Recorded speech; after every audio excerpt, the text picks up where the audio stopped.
We are now joined by Tony Markov from FastSpring. How are you doing, sir? I'm doing really good. Barcelona is treating me well with the sun, and the food is much better than Dutch food, so I'm a happy guy. Wow, he's starting off. He's firing shots right out of the gate, my word. Well, this is our first show in Barcelona. We're lucky that people are here and, the sun is welcome. I'm not going to lie. We come from the UK, seeing the sun, it's a novelty, so we're happy to be here. But as far as FastSpring is concerned, I have spoken to you folks in the past, but if anyone hasn't seen those videos, what is it that you folks do? In a very simple way, and I can go on for hours typically, and don't let me go on for hours, we are a merchant of record that assists companies with the rigmarole of payments, right? They can get very confusing. Dealing with taxes all over the world can get very confusing. More money, more problems. So as you scale and make a lot of complexity comes with it too. What we're trying to do is release some of that pressure, which is very relevant now for mobile gaming companies and gaming companies in general, with many of them trying to do this for the first time and trying to just figure out doing payments by themselves for the first time. So in a nutshell, we just help.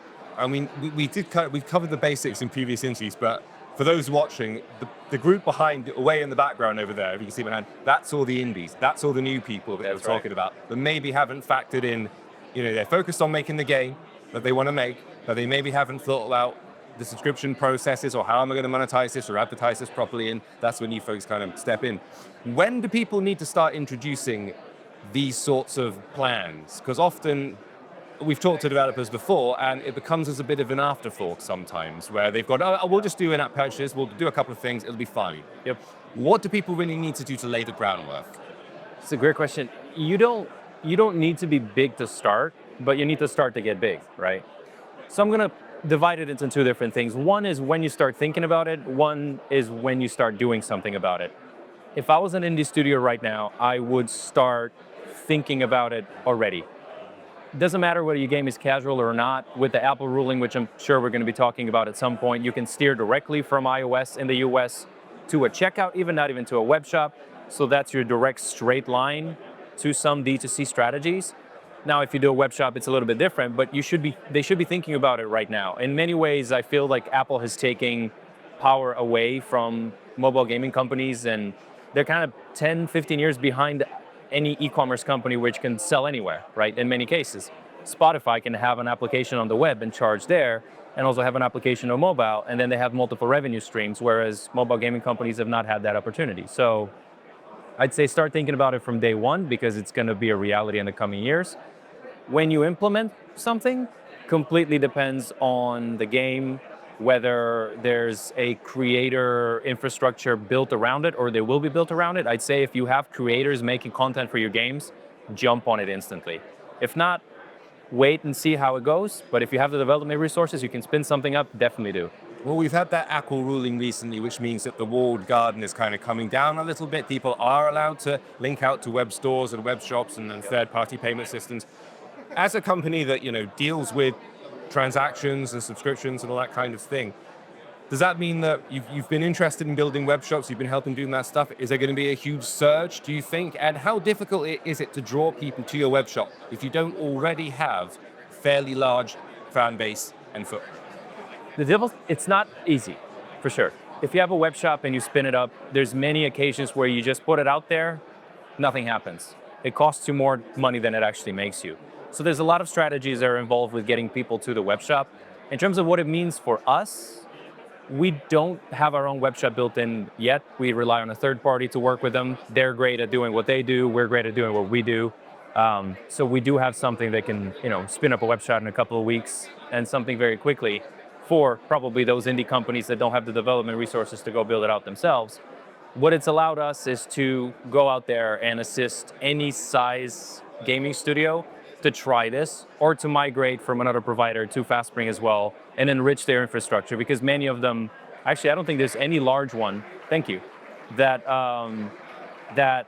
works with a single provider. I think all of them orchestrate multiple payments and multiple providers and multiple types of payment companies. So that's the direction they want to be going towards. So from our standpoint, it's been all great, and we're trying to cover as much ground as possible. Gotcha.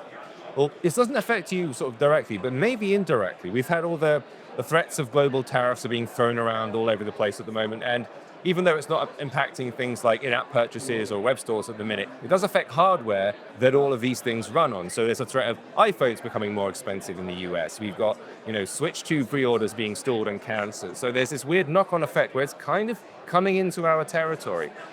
Is that something that in any way impacts yourselves and what you do? And even when they start talking about, we're going to put tariffs on movies, so the idea of putting tariffs on digital products, then it really does become our problem. Does this instability cause any worries, or do you think it's a noise? I don't know if it's noise, but I also don't think it's a worry. So as of right now, it doesn't impact us in any way, right? During COVID, there was a huge hit on shipping and hardware and manufacturing. Our business boomed, right? Because everything is digital and people started buying a lot more. They were locked up at home. So this doesn't impact us right now. I can definitely see a world where something unpredictable happens and that changes down the line. I think we live in very uncertain times right now with everything that's going on in the US. And I can see it. I've seen crazier things happen, so who knows? In more positive news, yes, we've had news from App Figures. They recently released a report that said that though overall install numbers are down, those who are installing are spending more. The payment are up by about 11%, despite the install figures being down by about 7%. In your opinion, what do you feel might be driving this growth? And as someone who works for a company which is all about driving online growth and ensuring that people spend more in a game and it's frictionless, how do you go about encouraging those people to spend more when they're in there? Yeah, so I'd be very curious to understand where those players are coming from and where the purchases are coming from. My gut tells me that it's all Western, primarily. Another hint that I have, and again, I'd love to see the geography split. Latin America and APAC and even the MENA region have been becoming bigger buying powers, specifically for digital goods. There's a possibility that a proportion of the sales in this 11% uptick is coming from those regions as well. We've been noticing that our revenues from those markets have been growing. When we speak to incoming, specifically gaming companies, Latin America is a huge focus for them. APAC is a huge focus, and now the Middle East and Africa region is also becoming a huge focus. So my gut tells me that it's the West doing its thing, but at the same time, the regions that used to not have a huge buying power and be very volatile before have better economic status. And with that, when the economy grows and gets healthy, digital goods also rise. And then you can spend some money on a video game and so on. I don't know why the installs are not, maybe it's just lack of great games. So, we all need to get to work. But that's why I think the sales might be going up. Where FastSpring yourselves are concerned, when people approach you and they're like, look, we need your assistance, we need your help, what's kind of the number one thing that folks ask for? What's kind of your, main good, if you like, that you ship out? If you're a grocery store, what's the number one seller? So it differs per company. Obviously, we've been serving just regular software companies and software as a service companies for the last 20 years or so. In the last couple of years, it's opened up to gaming companies. The topic that I love the most, beyond what's your pricing and how many payment methods that you have, there's been a huge ask of infrastructure, right? Some of the companies that we're working with are very large, and they do have very active creator communities. They do have lots of sales. They do have successful web shops, or the web shops are becoming successful through FastSpring itself, as well as other partners that they work with. And it's been, can you handle the load? Can you handle the spikiness of traffic, Can you handle the demand of our buyers? Can you handle the fraud that comes with some of the markets that we're selling to, right? We'd be speaking to a mid-size or even a small studio that wants to do a POC within Latin America, which is a very volatile market from a payments perspective and from a coverage perspective. Their mind is not necessarily around pricing. It's about how to serve that customer the best by offering payment methods and approval rates that are really healthy. So that's kind of where the conversation goes once you go through the surface level things. And that's where FastSpring shines because of our maturity as a merchant of record for over 20 years. Well, you mentioned the MENA region, which, we were out to Dubai, we're out in Aqaba this year, we've been in Jordan before, and that's a totally different payment system where, for example, a lot of people don't have credit cards, for example. Right. And that's something that you guys have to mitigate as well. Yep. How does dealing with those things in different regions, do you have a centralized kind of, I know you guys are based in the US at the minute, right? Yes. Yeah. So is it all working out of there, or do you set up sort of speciality offices around the world to deal with this kind of thing? Yeah, so since we're the merchant, we do all of that, right? In some places where we're required to have local presence, we do, and some places where we're not, we don't, but we still set up infrastructure, right? So whatever that region requires for us to process successfully within it, we'll just do that And we do have an entire department of people, taxes and compliance, that do all of that and figure that out for our customers so they don't have to do it. What about this year? I always ask everyone, is there something that you guys are planning on rolling out? Something you've been working on that you're sort of excited to launch in the next 6 to 12 months or so? Is there something FastSpring is cooking up at the minute? Yeah, I think the biggest thing that we're trying to do now is improve our payment coverage and payment method coverage as well. We're noticing that there's a bigger and bigger demand for, like you said, many people don't have credit cards. So there's going to be local payment methods that need to be provided. So a lot of our focus has been on that and a lot of underlining things within the platform. But the biggest thing that I can see from my side, from on the go-to-market team, has been let's get more payment methods out there. Let's get local acquiring capabilities in as many places as possible. Let's get those approval rates really high, which is kind of the main point where FastSpring is needed. In a lot of our cases, our customers tend to build their own web shops and build their own experiences because they want to control the design and the look and feel.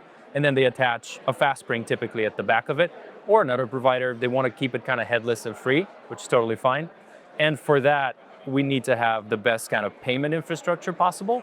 So then when a customer does get on that checkout page, maybe through the App Store themselves, through the US, or on a web shop that they built, we can capture their payment as much as possible, and they have all the payment methods that they need, so we don't introduce any unnecessary friction in what may already be a friction process. Gotcha. Yes. And we've all experienced the payment declined or unauthorized, whatever, but anything you can do to resolve that, and in my personal life as well, anything you can do to fix that, that'd be great. Much appreciated. I tend to agree. I don't want, when I'm playing Clash or something, I really don't want anything to block, because then it can sober you up. It can make you go like, wait a minute, I probably shouldn't spend $99.99 on this thing. I can probably, buy some food with it maybe, but click, so. That's right, we're keeping reality at bay. That's our job, say. That's right, just escapism above all. Excellent. On that, Tony, thank you so much for talking to me. Thank you so much as well.